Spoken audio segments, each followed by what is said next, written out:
इस वक्त की एक बहुत बड़ी खबर, ईरान के दक्षिणी इलाके में अमेरिका ने जो हमला किया डील की बातचीत के दौरान, उसका एक बहुत बड़ा पलटवार ईरान की तरफ से कर दिया गया है। इस बार अमेरिका के एयरबेस को निशाना बनाया गया। न केवल एयरबेस बल्कि जो F-35 फाइटर जेट ईरान में घुसकर हमला करने आए थे उसे भी इंटरसेप्ट किया। इनकी एक और मिसाइल को इंटरसेप्ट कर मार गिराया ईरान ने। कुवैत में लगातार बम धमाके सुनाई दे रहे हैं, जिसको लेकर कुवैत की तरफ से उस पर स्पष्टीकरण आया। कई सारी खबरें आज आपको दिखा रहा हूं। हिजबुल्लाह के नाम पर लेबनान में जो लगातार हमले किए जा रहे थे, और एक दिन पहले ही वहां के नफरती मंत्री इजराइल के बेन गुवेर ने कहा था नेतन्याहू से कि ट्रंप को कह दो सीधे सीधे हम लेबनान पर हमला करते रहेंगे। उसके एवज में हिजबुल्लाह ने एक बड़ा जबरदस्त हमला इजराइल पर कर दिया, वो भी उत्तरी इजराइल के इलाके में। वहां भगदड़ जैसे हालात है। एफपीवी ड्रोन पीछे पीछे आगे आगे आईडीएफ के सैनिक दुम दबाकर भागते हुए नजर आए। और क्यों खाड़ी देशों को, ईरान को नहीं, खाड़ी देश कौन कौन, कतर, यूएई, सऊदी अरब, इनको धमकी देने लगे हैं ट्रंप। बहुत सारी खबरें आज आपको दिखाने जा रहा हूं। नमस्कार, मैं हूं प्रज्वल गौतम और आप देख रहे हैं the live TV. The live TV, सच सबसे आगे। सबसे पहले बड़ी खबर ये, आईआरजीसी का कहना है कि बंदर अब्बास के पास यूएस हमले के जवाब में अमेरिकन एयरबेस को निशाना बनाया गया है। अमेरिका का एयरबेस है, उसे हमला करके निशाना बनाया गया। और यह हमला कहीं और नहीं, कुवैत पर हुआ। क्यों कतर पर नहीं, यूएई पर नहीं, सऊदी अरब में नहीं, यह हमला कुवैत पर ही क्यों, बताऊंगा आपको। लेकिन उससे पहले वीडियो देखिए। यह वीडियो निकलकर सामने आई है। एक के बाद एक मिसाइल और ड्रोन दागे जा रहे हैं। यह वीडियो निकलकर सामने आई जब कुवैत में बने अमेरिकन एयरबेस पर निशाना साधा गया। कुवैत स्थित अमेरिकी बेस पर ईरान के जवाबी हमले से मिडिल ईस्ट में तनाव लगातार बढ़ता जा रहा है। ईरान न्यूक्लियर छोड़ने को तैयार नहीं, इसके बिना अमेरिका पीस डील के लिए राजी नहीं। उधर इजराइल शांति के पक्ष में कतई नहीं, और स्ट्रेट ऑफ हॉर्मुज का बवाल 45 देशों के गले अटका पड़ा है। बिल्कुल सही बात, यानी पूरा का पूरा समीकरण बन रहा था, बिल्कुल ठीक ठाक हो रहा था। दुनिया में एक तरह से शांति की अपील हो रही थी, लग रहा सब ठीक होगा। लेकिन अमेरिका की एक जिद ने सब कुछ पलट कर रख दिया। पहले लगा कि इस पूरे मामले में इजराइल नहीं चाहता कि यह डील हो, इसीलिए जैसे ही डील होने जा रही थी जिसमें लेबनान में हो रहे हमले भी रोके जाएंगे, फौरन ही लेबनान में और गजा में हमले शुरू कर दिए।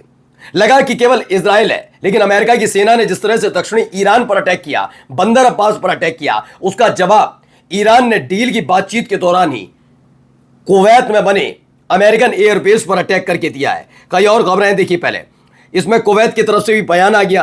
कुवैती रक्षा मंत्री हैं, उन्होंने कहा कुवैती एयर डिफेंस अभी दुश्मन के मिसाइल और ड्रोन हमलों को रोक रहे हैं।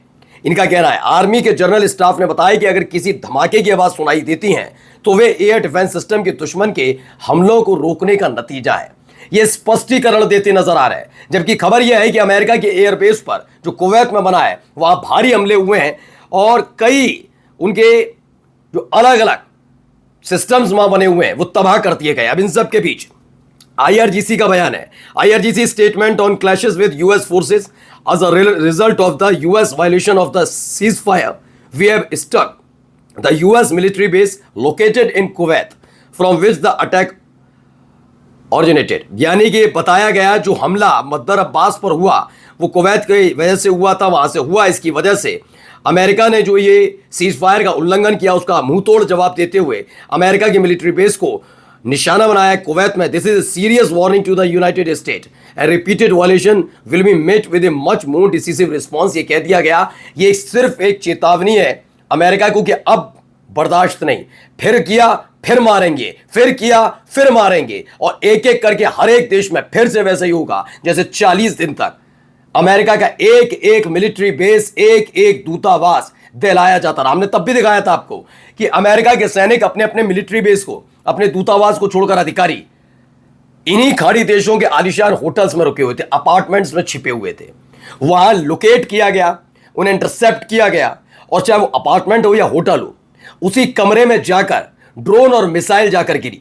ये हमने दिखाया था आपको। अब वैसे ही हालात फिर से बनते नजर आ रहे हैं। आइए अगली खबर दिखाता हूं। पहले मैं इसको लेकर भी एक दावा है, जरा देखिए। ये F-35 फाइटर जेट है, दावा किया जा रहा है दक्षिणी ईरान में गया था और दक्षिणी ईरान में जाने के बाद वहां पर ये वही एयर स्ट्राइक करने की कोशिश की जा रही थी, लेकिन इसे इंटरसेप्ट कर लिया ईरान के एयर डिफेंस सिस्टम ने। वो बात अलग है कि ये बचकर निकल गया।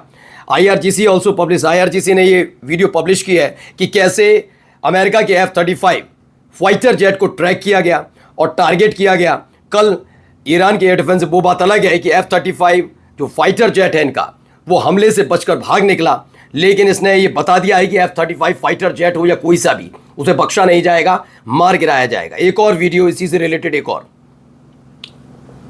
ये देखिए, ये जो नजर आ रही है, ये एक बता ही जा रहा है कि AGM-158 मिसाइल है अमेरिका की, JASSM क्रूज मिसाइल है, उसे मार गिराया, एक के बाद एक अटैक, और एक देखिए मार गिराया। तो ये अमेरिका की तरफ से हमला किया गया था, जिसका दावा खुद अमेरिका ने भी माना कि हाँ हमने हमला किया। वो बात अलग है, बार बार यही कहते हैं हमने रक्षात्मक किया, रक्षात्मक किया। काहे का रक्षात्मक? क्या इन दिनों ईरान ने, जब तक आपने कुछ नहीं किया होगा तब तक ईरान ने कोई हमला किया नहीं किया। इसीलिए देखिए साख घट रही है, इजराइल की साख पूरी दुनिया थूक रही है, और ऐसा ही अमेरिका के साथ हो रहा है। ये इसलिए नहीं हो रहा सिर्फ कि लोग ईरान को बहुत पसंद कर रहे हैं, जबकि देखा कि जिस ईरान को मुस्लिम परस्त देश होने की वजह से दुनिया भर में उसकी आलोचना शुरुआत में हो रही थी, जैसे गजा के लिए कर रहे थे। अब गजा का इतिहास जब नई पीढ़ी के बच्चों ने पढ़ा तो उनको भी समझ में आया कि घुसपैठिए तो ये इजराइल वाले हैं, ये यहूदी लोग हैं। लोगों ने पढ़ाना, तब जाके समझ में आया कि उनकी जमीन पर कब्जा करके इजराइल बसाया है, इसलिए थूथू इजराइल की हुई। जैसे शांति आती है इजराइल हमला कर देता है, इसलिए थूथू हो रही है। और वही हरकतें अमेरिका की भी हैं। इसलिए अमेरिका एक वक्त में दुनिया को गुमराह करता था कि मैं तो शांति चाहता हूं, आज पता लग गया सबसे ज्यादा शांति फैलाने वाला देश अमेरिका है। इसलिए सब ज्यादातर देश ईरान के साथ खड़े हैं। अब जरा देखिए लेबनान में क्या हो रहा है।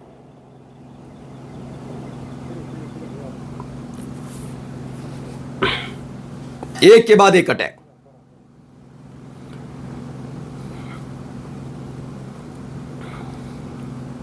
बेतहाशा हमले, ये लेबनान में हो रहे हैं हमले।